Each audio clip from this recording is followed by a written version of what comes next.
Alô, meus amigos e minhas amigas, eu sou o Nil Bernardes, sou cantor, compositor, jornalista e também estou na TV Relacionamento.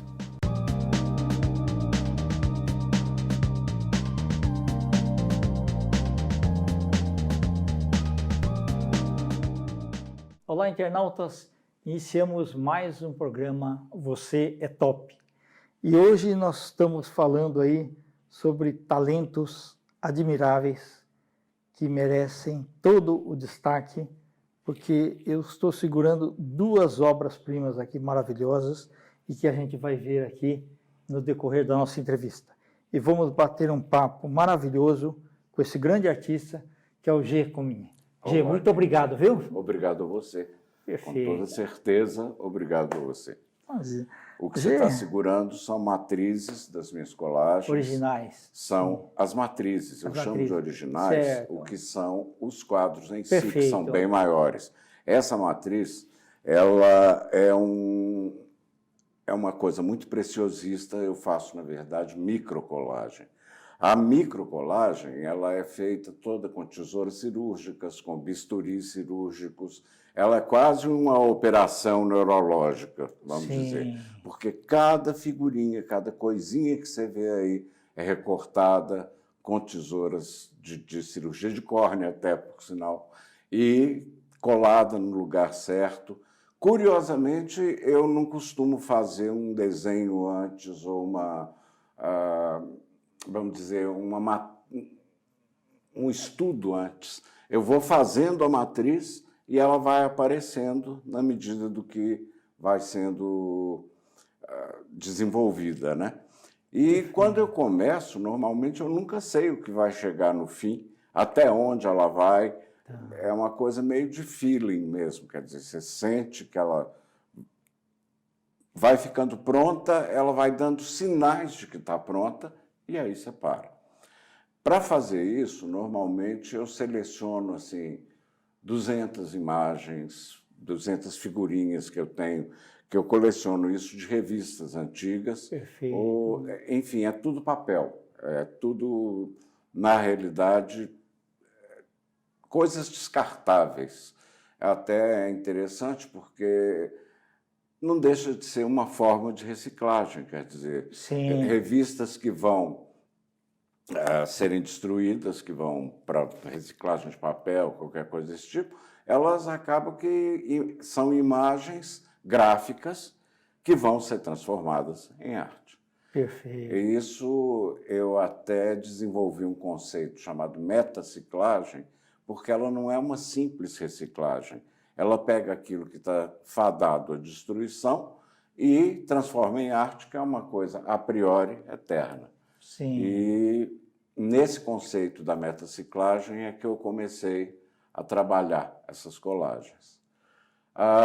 Na realidade, eu comecei a trabalhar nessas colagens há uns 20 anos atrás, mas durante 16 anos, quase 17, na verdade, eu simplesmente fazia num ritmo bastante acelerado, mas eu não mostrava, eu não expunha, eu preferia ter aquilo como um trabalho meu. Antes disso, eu tinha sido designer gráfico, diretor de arte. Os teus primeiros trabalhos, eu fico imaginando assim, por exemplo, alguém que vai fazer um quadro ou algum desenho, normalmente ele tem uma ideia, ele faz um rabisco, alguma coisa. Você me explicou que você vai direto. A primeira vez que você fez, a curiosidade é se foi nesse tamanho de papel, se foi menor, ou se ao término do seu trabalho, você vendo aquilo assim, assustou alguma coisa assim para você? Como é que foi? O trabalho nasceu de uma forma muito natural. Eu comecei na verdade, eu tinha um diário que eu escrevia todo dia e a partir de um certo ponto eu comecei a colar pequenas coisas que eu tirava de revista nesse diário. E não demorou muito para que, em vez de eu escrever o diário, eu passasse a colar coisas no diário. A colagem nasceu de uma necessidade de expressão, mas, vamos dizer, sem uma intenção real. Eu comecei a colar as figuras no diário, aí, a partir de um certo momento, eu parei de escrever, comecei só a fazer colagens. Como era um diário, era um caderno bem menor. Ele devia ser o quê? Metade disso, talvez. Aí, eu comecei a fazer colagens desse tamanho, mas eu notei que eu estava precisando de um pouco mais de espaço. Por outro lado, como as figuras que eu uso são figuras tiradas de revistas, de reclames, de coisas assim, elas são pequenas. Então, eu também não podia extrapolar no tamanho de jeito nenhum, porque as figuras em si eram muito delicadas. Sim. Bom, e eram tesouras normais no começo? Você não tinha nada sofisticado? Não, era tesoura completamente normal. Cola mas aí eu comecei a sentir a necessidade da exatidão, dessa coisa do micro mesmo. Então, aí comecei a pesquisar a respeito de tesouras cirúrgicas, de o que eu poderia ter como bisturi, que eu acho melhor do que estilete. O estilete ele tem limites, o bisturi ele é muito mais delicado. Então, comecei a usar todo esse material cirúrgico em função da exatidão que eu gostaria de conseguir nas minhas colagens. Bom, a partir do momento em que eu comecei a trabalhar com materiais mais delicados, né, ferramentas mais delicadas, aí eu passei a usar essa proporção que você está segurando, porque eu achava que era o espaço ideal. Ele não era nem pequeno demais, nem tão reduzido como as primeiras colagens, e nem grande demais para que as figuras ficassem perdidas. Então, esse era o tamanho ideal. Normalmente, essas matrizes são fotografadas em altíssima definição e aí eu amplio isso para que apareçam as texturas, para que apareçam as diferentes retículas de uma coisa e outra, e outra, e outra, para que apareçam, inclusive, as próprias linhas de corte. Porque, como você vê, a gente não vê linha de corte. É verdade. Então, fica parecendo que é uma coisa só e, sobretudo, existe aquele risco das pessoas confundirem um pouco isso com colagem digital. E ela não é, ela é completamente artesanal, ela é feita com cola, tesoura, enfim, ela não tem nada de digital. Ela une o trabalho digital, quando ela é fotografada em altíssima definição, para ser explodida em tamanhos tipo 1,20 m, 1,10 m de comprimento, né, que eu estou dizendo. Certo. E aí eu tenho o meu trabalho final. Cada uma dessas matrizes tem 8 reproduções, que é o número determinado, elas vêm numeradas, elas 1 para 8, 2 para 8, 3 para 8, aquela coisa. Chegou no 8, acabou. E existe a matriz. Essa matriz eu tenho mantido comigo porque existe um problema no sentido de que, até agora, ela não suporta muito bem a luz do sol. Por quê? Porque ela é feita de material de revista, que é um material que pouquíssimo se importa se a duração dele é 1 mês e meio, ou 2 ou 3. Mas isso, em questão de 2 anos, as cores realmente se modificam. Agora está existindo um vidro alemão, dizem, eu ainda não testei, que, uma vez colocado sobre ela, tiraria completamente o efeito do sol. Eu ainda não testei esse vidro, se eu conseguir vai ser interessante, porque então as pessoas vão poder adquirir a matriz. Isso. Por enquanto, eu nunca vendi uma matriz, a não ser para colecionadores, que aí eles sabem, eles têm que colocar aquilo numa papeleira, aquilo não pode enfrentar a luz do sol, enfim, é um material muito delicado. Sim, objeto de colecionador. Objeto de colecionador. As matrizes. Os originais, não, aí tudo bem, porque os originais eles são tratados para ter 200 anos de garantia em relação à cor, batendo sol, não batendo sol, eles são perenes, vamos dizer assim. Perfeito. Hoje, eu estou notando aí que para você vale assim arco-íris, você não tem assim uma predominância, olha, eu gosto sempre, sei lá, o vermelho sobressai, sempre o azul sobressai, não, né? Não. Aliás, esse problema de cor comigo é muito engraçado. Eu não tenho uma cor preferida. Ok. Sabe? Quase todo mundo elege uma cor de preferência. Exato. Eu sou o contrário, eu sou meio arco-íris mesmo, porque eu não sei, eu acho que cada cor tem seu valor e cada cor tem sua expressão dramática, na realidade. Por exemplo, você não pode comparar a sensação que um amarelo te dá com a sensação de que um azul te dá. Assim como você não pode nunca comparar um vermelho com um tom de cinza. Cores são cores, e elas são, como você vê, meu trabalho é super colorido, aqui dá para ver também. Exatamente, Quase sempre, esse é até uma exceção, porque predomina neles tons mais escuros, porque coisa noite, que normalmente não acontece. Sim. Mas é raro um trabalho meu ser assim, em tons escuros. Eles são sempre muito mais para essas matrizes, muito mais coloridos. O colorido é muito rico. Sim. Tem gente até que me fala isso, fala, nossa, Gê, mas é muita cor. Fala, o que eu posso fazer? Isso é uma expressão do que eu sinto. É, na verdade, a expressão mais honesta daquilo que me vai pela alma. E, obviamente, se é colorido assim, que bom, né? Sem dúvida. Mas eu não sou uma pessoa de virar e falar, ai, detesto verde, detesto... Acho que eu nunca vi uma cor que eu olhasse e falasse, essa cor é horrível. Não, eu acho que cores, todas são lindas a partir do momento que são bem usadas. Perfeito. O apelo da cor vem muito em questão de como ele é usado, na realidade. Se você usa uma cor fora do padrão, fora do contexto de uma determinada obra, aquilo pode estragar a obra, tranquilamente pode. Agora, não sendo assim, o uso da cor, para mim, é uma coisa completamente liberada. Sabe, de repente eu sinto uma coisa mais vermelha, uma coisa mais amarela, uma coisa mais azul. Eu vou... Como é que eu vou dizer isso? É instinto. Agora, na realidade, não existe possibilidade de eu bater o olho numa cor e falar, ai, que cor horrorosa. Não, eu posso dizer, ai, que coisa feia. Porque a cor está colocada ali de uma forma que eu, esteticamente, considero comprometedora.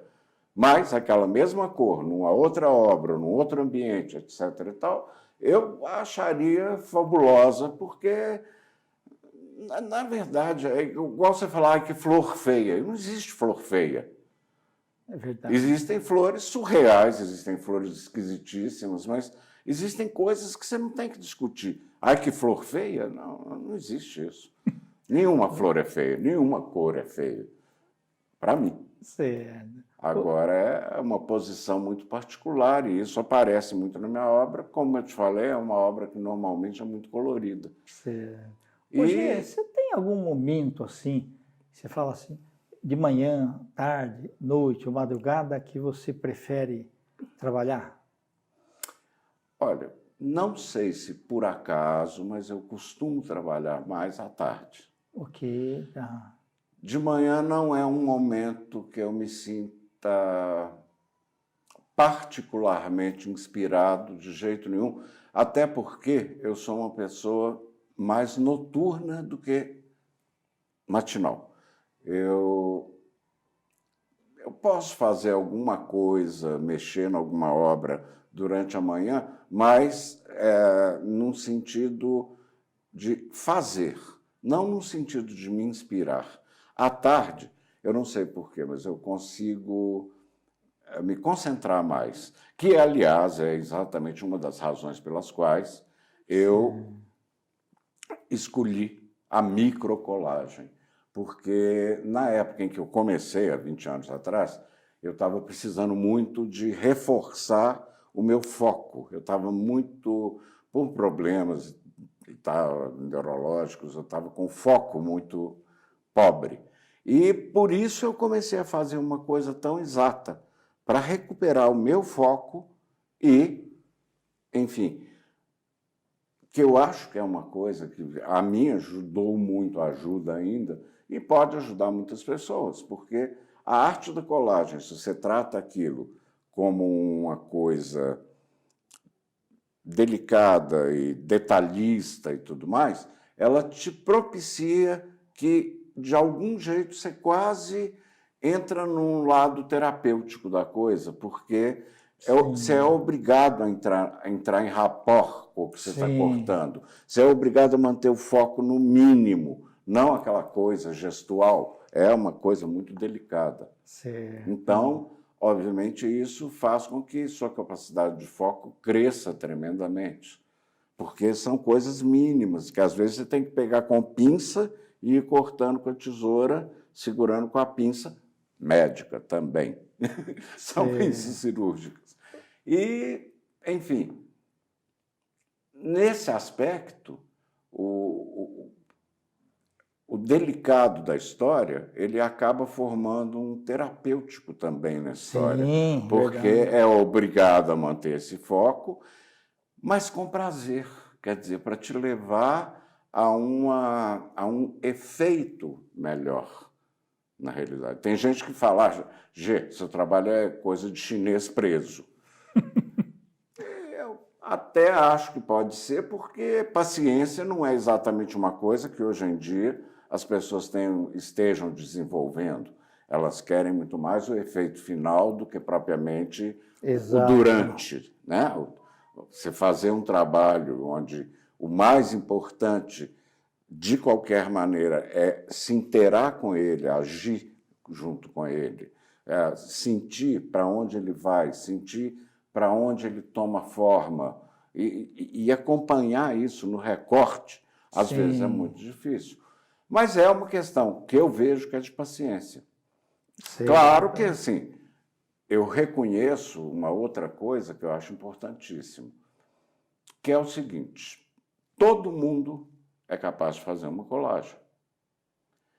Claro, cada um do seu jeito. Eu faço a microcolagem no auge do detalhe, eu procuro fazer daquilo quase uma prece. Sim. A maior parte das pessoas, às vezes, recorta de qualquer jeito, ou rasga, ou cola, depois passa um estilete em volta. Enfim, cada um tem um jeito.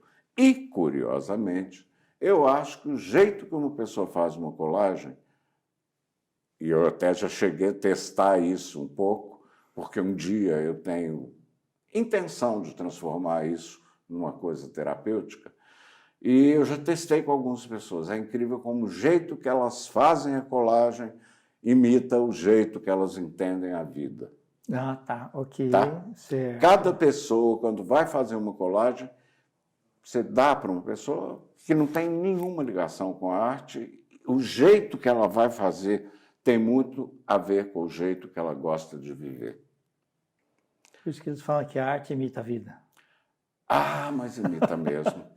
Acho que você não é capaz de produzir uma coisa que não te assemelhe, sabe? Sim. Mas, como eu estava te falando em relação às cores, né? Quer dizer, na medida que eu não tenho nenhum preconceito contra cor nenhuma, meus trabalhos terminam sendo trabalhos muito coloridos. Exatamente. Porque é uma coisa que eu sinto. Eu gosto muito de cor.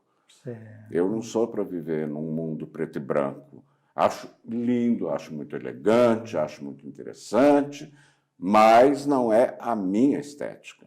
Eu acho que a estética de uma pessoa, ela, na realidade, acompanha o conceito de vida da pessoa. Muitas vezes eu me surpreendo por pessoas monocromáticas, sabe, que usam assim dos cinzas, dos pretos, dos beges. Acho lindo, acho muito contemporâneo até. Mas eu acho que eu não seria capaz de viver num mundo assim. Certo. Sabe, eu não me encaixaria nisso, essa falta de cor, a falta de vibração e a falta até mesmo, na maior parte das vezes, de uma personalidade no trabalho que eu vejo de uma pessoa. O trabalho não te conta sobre a pessoa. O trabalho esconde o artista ao invés de expô-lo. Exato. Né? E, normalmente, esses trabalhos que eu vejo, onde eu sinto a falta da personalidade, são feitos por artistas meio monocromáticos, aquela coisa muito elegante, porém neutra. Ok. Hoje, aconteceu já de alguém te encomendar um trabalho?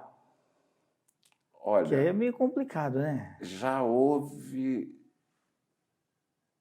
3 vezes Tá. de me encomendarem, mas, para te ser sincero, eu não... Eu acho que te encomendar um trabalho é meio assim, se um casal está grávido, aí você quer encomendar um filho de olho azul. Não se encomenda um filho de olho azul. Exato. Pode ter o olho azul, pode não ter o Sim. olho azul. Agora, uma pessoa virar para mim e falar, eu gostaria, por exemplo, que você fizesse um trabalho sobre... vamos selecionar uma coisa qualquer, sobre Cavalos. cavalos. Nice, sem problema. Vamos ver o que eu sinto a respeito Certo. dos cavalos. Vamos ver quais são os cavalos que eu, de repente, seleciono, ou qual é a parte do cavalo que eu acho mais interessante, ou como eu vou colocar. Aí tudo bem, sem problema. Se te propor um tema, às vezes é muito rico para o artista. Certo. Agora, virar e falar, olha, eu quero um quadro em amarelo ou em azul para combinar com minha almofada. Isso eu já acho meio complicado. Certo. Aí eu já acho outro lance, completamente diferente. Um tema, às vezes, é muito enriquecedor para um artista, porque não deixa de ser um desafio. O que aconteceu comigo é que, às vezes que me tentaram encomendar alguma coisa, as limitações que eram colocadas eram meio assim, olha, eu quero isso, isso e isso. Não, ele quer isso, isso e isso, mas então procura. Vai achar em outro lugar, porque se por um acaso dentro da minha obra eu tivesse alguma coisa que encaixasse nos desejos, eu ficaria imensamente feliz. Mas você trabalhar em criação muito limitado, e nesse ponto eu abro um parênteses aqui. Eu vim de comunicação visual. Okay. Comunicação visual é uma coisa que, direção de arte, etc., você faz com um determinado objetivo. É uma criação assim, você está criando uma determinada coisa para um determinado rótulo, para um determinado produto. Aí é diferente, porque você já tem um briefing muito claro do que é. Mas na arte plástica não funciona assim. Certo. Sabe, de virar e falar, olha, vamos fazer um quadro amarelo, cheio de cavalos, se for o caso, e eu gostaria que tivesse natureza também nesse quadro, porque a natureza me encanta, porque isso, porque aquilo... Aí a pessoa, é o que eu falo, uma coisa é um cliente de comunicação visual ou direção de arte, outra coisa completamente diferente é um consumidor de arte. Perfeito. Eu acho que a arte tem que tocar o consumidor o suficiente para que ele se identifique e queira conviver com aquela arte na parede dele. Perfeito. Né? Tá certo. Ô, Gê, você quer deixar aí os teus contatos? Sim, claro. Bom, hoje em dia eu tenho uma home gallery que funciona na minha casa, que é na Avenida Paulista com Augusta. E o meu melhor contato, eu acho que é meu telefone. Perfeito. O WhatsApp do telefone, o telefone em si. O número é 011 99295 8233. Repetindo, 011 99295 8233. Esse telefone, através dele, qualquer pessoa que se interesse pela colagem, que queira ver, que ache interessante o trabalho, gostaria de ver pessoalmente, porque é outra coisa, eu vou ter o maior prazer em mostrar e, enfim, explicar mais detalhadamente. Perfeito. Super te agradeço a oportunidade. Muito obrigado. Muito obrigado. Obrigado a você, obrigado ao Fernandes. Vocês são pessoas maravilhosas. E vamos em frente. Quem sabe na próxima vez a gente já traga a colagem abordando de uma outra maneira. Perfeito. Não é? Ótimo. Porque isso é um processo dinâmico. Exato. É. Maravilha. Então, internautas, com os agradecimentos a esse grande artista, talentoso, o G. Cobini, nós finalizamos mais um quadro Você é Top. Um grande abraço e até a próxima. Isso é projetado na fachada da Fiesp, do prédio da Fiesp, onde eu fiz uma exposição justamente na Semana de Reciclagem. E eles fizeram em 2000, não sei se... Não, acho que 80 mil LEDs, reproduzindo o meu trabalho no prédio, em movimento. Ficou uma coisa muito bonita. Sim. Um trabalho primoroso, digital, da parte deles, de conseguir fazer o trabalho, detalhes do meu trabalho, está vendo? São detalhes que se movem na fachada do prédio. Isso foi uma coisa muito bonita mesmo. Ainda bem que a tecnologia permite, né? Hoje em dia, com a tecnologia que existe, a gente consegue fazer coisas que num passado não muito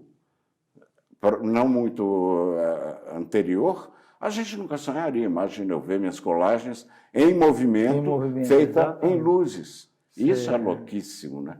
É uma coisa maravilhosa. Realmente isso, como eu te falei, já dá a colagem uma outra dimensão, porque ela usa a imagem da colagem. Então, é uma outra dimensão. Perfeito. Mas foi muito lindo isso. Sim, sem dúvida. Parabéns. Muito obrigado. Fico muito feliz.